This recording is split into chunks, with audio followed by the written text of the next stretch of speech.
자, 3년이 흐른 지금 좀 나아졌을까요? 이 문제 짚어보겠습니다. 이 국민기초생활보장법 개정안을 발의한 정의당의 윤소하 의원 연결합니다. 여보세요. 네, 안녕하세요. 예, 안녕하세요, 의원님. 네네. 3년이 흘렀는데요. 네. 좀 바뀌었다고 봐야 될까요? 글쎄요. 바뀌는 방향은 잡았는데 네. 실제적으로 바뀌었냐는 데는 여전히 의문이고요. 네. 2014년 2월 이제 참 아픈 기억이죠. 네. 송파 세번여 사건 이후에 이른바 복지3법이라고 그래요. 네. 신설 혹은 개정되었는데 2000년 그 기초생활보장법이 시행 이후에 이제 2015년 7월 1일부터 소위 맞춤형 급여로 개편됐거든요. 예. 그것이 무슨 이야기냐면 수급자 선정 기준을 기존의 최저 생계비 단위 기준에서 생계, 의료, 주거, 교육 등 급여 종류에 따라서 기준으로 수급자 범위를 넓히자는 게 그 골자였어요. 예.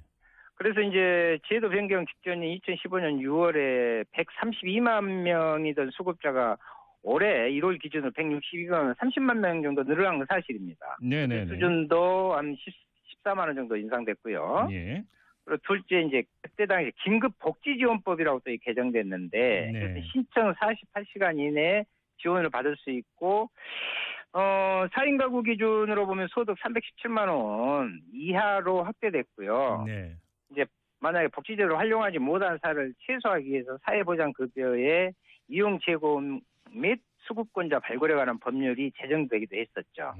뭐 일부 진전이 된 건 사실이었죠. 예, 뭐 예를 들어서 뭐 의료보험료 같은 경우도 이제 저소득층의 최저보험료 13,000원인가요? 이것만 적용한다고 이런 뭐 제도적인 개선책이 몇 가지가 있었는데 지금 보건복지부에서도 바로 그 점을 며칠 전에 또 강조를 했어요.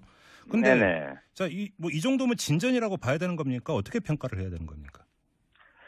저는 크게 달라지지 않았다고 볼 수밖에 없어요. 어떤 점에서? 여전히 사각지대가 존재하고 있고요. 문제 근본적인 변화를 이뤄내지 못했다 이렇게 평가받을 수밖에 없거든요. 그러니까 소위 이제 송파 세모녀 사건법이라는 이름으로 이제 개정안이 통과되면서 빈곤층 개별 상황에 맞게 복지급여 제공을 통해서 76만 명의 사각지대를 해소하기도 못했어요.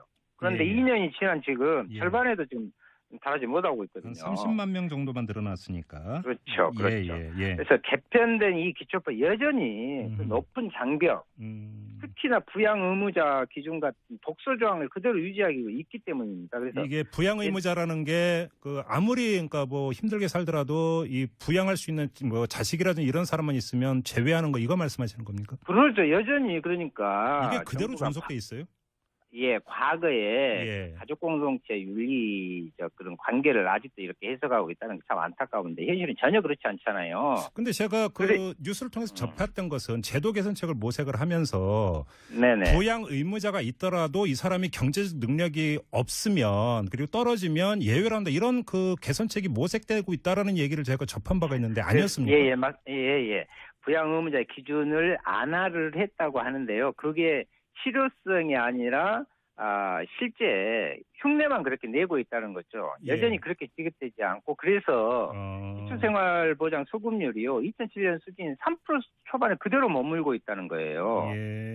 그리고 실제로 보면은 아까 말씀드린 대로 기초법이 이제 7월 개정됐다고 했잖아요. 134만 원 넘지 않은 생계급여를 탈 수 있는데.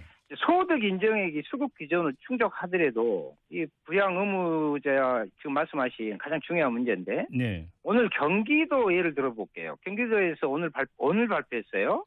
부양 의무자가 있다는 이유로 기초수급자 대상 탈락률이 30%가 지금 넘고 있단 말이죠.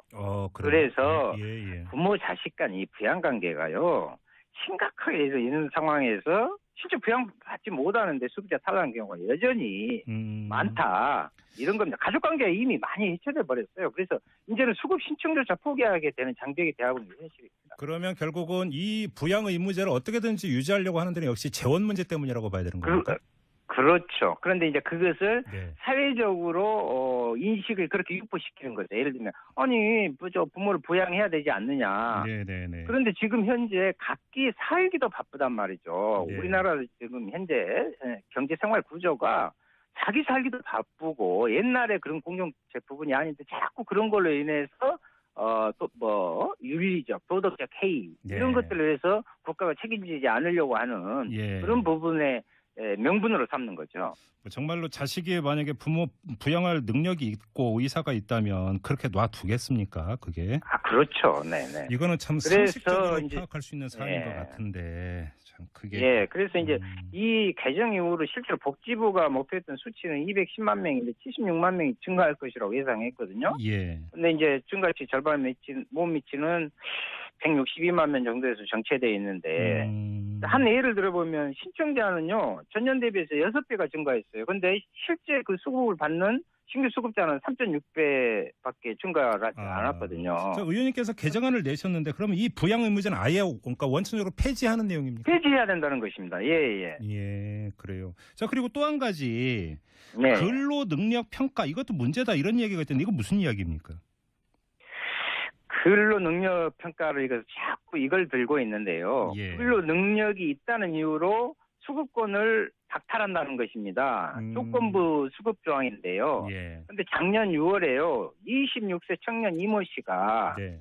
돌아가신 아버지와 함께 살던 그 임대 아파트 베란다에 목을 매서 스스로 목숨을 끊은 일이 있었잖아요. 26살 청년이 예. 참 기가 막힌 일인데 예. 2014년 10월부터 아버지와 함께 살았죠. 아버지가 이제 사망한 후 함께 살았다는 것을 증명할 수 없어서 SH 그 공사 아시잖아요. 예. 그래서 퇴거 통보를 받았단 말이에요. 어허. 그러니까 예를 들면 아버지와 함께 살 때 전입 신고를 했으면 되는데 왜 하지 않고 있었는가? 그것은 근로 능력 있는 사람이 가구 내에 없어야 하기 때문에 전입 신고를 아예 안 한 거예요. 그러면 이게 이런 분들이 잠깐만요. 그럼 수급자만이 아니라 같이 사는 가족 중에 한 명이라도 근로 능력이 있으면 보장이 안 되는 겁니까? 그렇습니다. 그러니까 예. 실제로 그러한 전입 신고를 하지 않은 이런 어떻게 보면 참 안타까운 일이 그러죠. 그래서 기초생활보장의 근로능력평가 이런 점을 전혀 고려하지 않고요. 예. 특히 이 씨와 같이 정신장애나 지적장애의 경우는 신체 장애가 없고 겉으로 드러나는 증상이 일정치 않아서 그 판단 기준조차도 모호하기 때문에 예. 근로능력 없으면 판정을 받기가 어려웠거든요. 네. 결국 현행 제도가요. 국가가 전 국민의 기초적인 삶을 이렇게 보장하자는 그런 방향으로 가야 되는데 근로능력이 있는 가구하고 소득 있는 부양자 의무자의 그 책임을 떠넘기는 방식으로 좀 돼 있기 때문에 부양 의무자를 자꾸 이야기하는 겁니다. 잠깐만 여기서 궁금해지는 게 하나 있는데요. 그러면 근로 능력을 평가하는 기준은 뭡니까? 뭐 장애 이런 겁니까? 그렇습니다. 이제 그래서 이 사람은 어떻게 보면은 행정부에서는 주관적인 판단을 이거 할 수 있는 사람인데 왜 할 수 없냐. 근데 실제로 그 사람은 아까도 예를 들어서 얘기했지만 장애를 가지고 있기 때문에 전혀 근로 능력이 없는데 근로 능력이 있다고 평가를 내려버린 거죠. 그래서 그 대상자에서 제외시키는 그런 부분이 있기 때문에 전입 신고조차도 안 하고 하는 것이죠. 예. 그리고 이게 지금 수급권자가 되기 위해서는 자기가 직접 그 주민센터 찾아가서 저 이렇게 못 살아요. 이걸 지금 입증을 해야 되는 거잖아요. 어떻게 보면 정말 이게 맞는 걸까요? 진짜 힘들게 삶에도 불구하고 그것이 어떻게 보면 감추려 하잖아요. 그러니까요. 그런 어려움은 심적인 그런 고통을 오히려 더 신청주의라고 그러거든요. 이걸 신청주의 원칙으로 그래서 신청하고 조사하고 결정 제공의 절차 따라서 서비스 제공하게 돼 있는데 따라서 아무리 어려워도 신청하지 않으면 서비스를 받을 수 없게 되잖아요. 그래서 어떤 경우에는 하지 않는 경우도 있어요. 복지제 존재를 알지 못해서 신청을 못하는 상황도 발생하고요. 그렇죠. 그리고 사회적 낙인이 두렵거나 이런 경우도 있고요. 그래서 복지 사각지대 발굴에 더욱 노력을 기울여야 하고 물론 근본적으로 복지제 장벽을 낮추는 것이 무엇보다 필요하죠. 2년 전에요. 정부가 말로는 대대적인 복지 사각지대 발굴에 들어간다고 발표했지만 당시 발굴한 등록자 21만 명이었는데 2만 7천 명이 지원을 받았어요. 그러니까 이게 정부에서 자꾸 발표하는 것하고 틀리다는 것이고요. 긴급복지제도 부분도요. 6천 명에 불과하다니까요. 나머지는 민간복지 서비스로 연결됐어요. 그래서 이것을 통틀어서 수치화해서 많이 받은 것처럼 하고 있는 것도 문제죠. 아니 예를 들어서 부양 의무자 이런 걸 다 인정을 한다는 치더라도 부양 의무가 있는 자식이 다쳐가지고 도저히 일을 할 수 없다거나 이런 경우가 있을 수가 있고 이런 말 그대로 이제 긴급을 요하는 이런 상황이 될 수가 있는 거 아닙니까? 그렇죠. 예. 그걸 하기 위해서 긴급복지제도를 한 건데 예. 그 부분의 수혜가 전체적으로 6천 명이라면은 그것이 긴급입니까? 그것이 완급이지? 저는 그렇게 생각합니다. 예. 전국에 걸쳐서 6천 명밖에 이 혜택을 못 예, 받다고요. 예. 아직도 그러니까 지금 이것이 이제 신청주의나 이런 부분들에 다 이렇게 연결되어 있는 거죠. 그 폐단에. 예. 자, 지금 이 방송을 들으신 애청자 가운데 3019님이 이런 문자를 주셨는데요. 이 고급 네네. 외제차를 타면서 기초생활 수급 타먹는 사람이 많다고 정말 세심한 장치가 부족하지 않느냐. 여기로 새는 돈만 잡아도 더 많은 혜택 줄 수 있는 거 아니냐. 이렇게 지적을 해주셨거든요.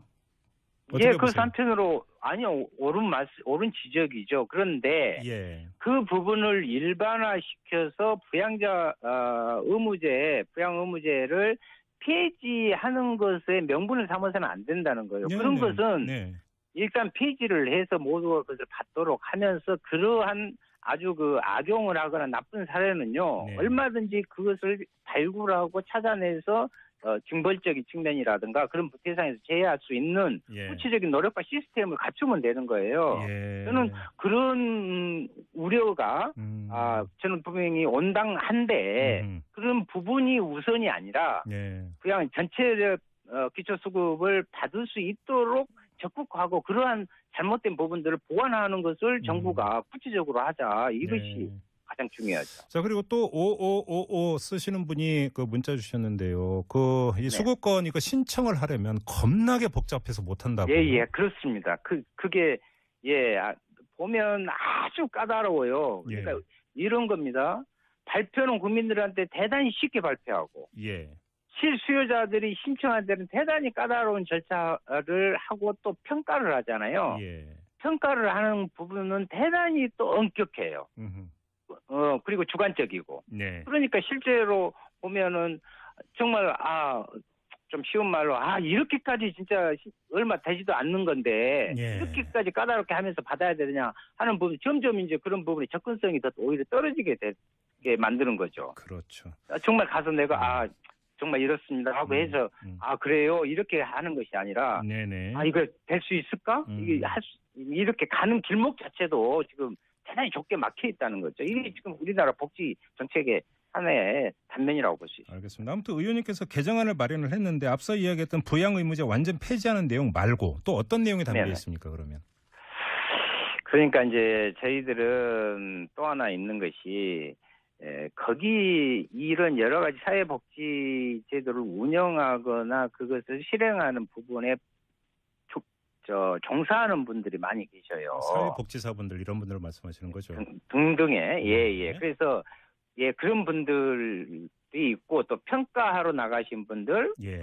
통합 사례 관리를 해서 하시는 분들 각 직종별로 많이 있는데 예. 이분들에 대한 노동권이 제대로 확보돼야 정말 그 부분들의 성심성의 되고 오히려 그 복지 서비스를 받는 대상자들이 이들의 노동권과 이런 부분 생활들이 행복해야 그 또 서비스를 받는 대상자들도 마음 편안하고 행복하다. 저는 항상 그런 각도에서 이런 부분들을 좀 만들어내고 있는 거죠. 그렇죠. 예를 들어서 사회복지사분들의 그 처우라든지 환경도 너무 안 좋다는 이야기 참 많이 있었거든요.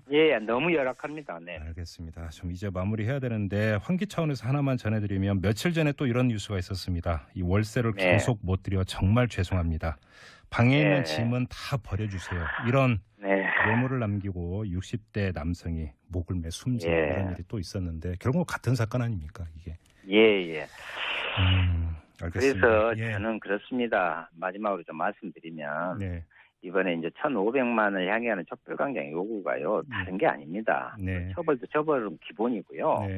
새로운 대한민국을 만들자는 것이었잖아요. 그래서 갈수록 확대되고 있는 소득격차, 또 비정규직만 양의 일자리 문제, 이 청년 실업 문제, 특히나 이 사각지대의 복지를 지금 바라는 요구하는 이런 부분들에 있어서 근본적인 변화, 패러다임의 전환, 거기서 국가와 정부 역할을 명확히 하자 하는 것입니다. 알겠습니다. 이제 마무리해야 되는데요. 이 마무리 인사로 3382님이 보내주신 문자 그대로 읽어드리고 인사 나누겠습니다.